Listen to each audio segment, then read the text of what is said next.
The Logic is the only place in Canada where business leaders, tech leaders, and policymakers come together to tackle hard questions with honesty and ambition.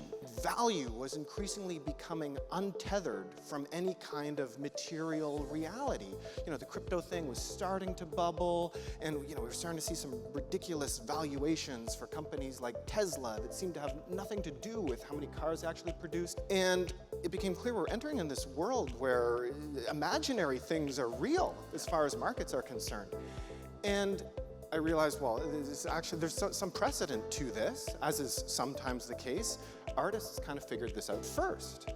And it was 60 years before that artists had started selling conceptual art. We are going after transformative leaders. As you said, people that are ready to win the next Nobel Prize. So we've said, what are the strategic priorities that we have right now in our research ecosystem at the University of Toronto, including things like quantum physics, AI, computational chemistry. They also align with national priorities right now, where we know that there's going to be increased investment, likely through dual defense research spending.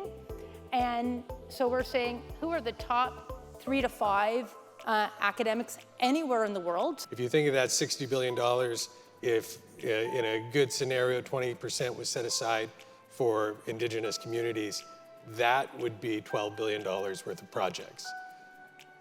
I'll be honest, the nations aren't ready for that yet, right? They're not. But they are ready for some of it.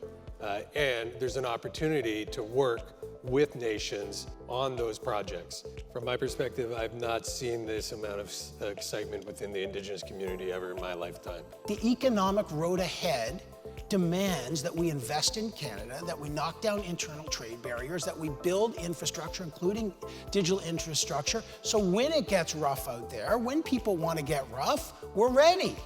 AI doomers will talk about how we're living in some James Cameron movie and it's Terminator, or it's going to steal all of our jobs.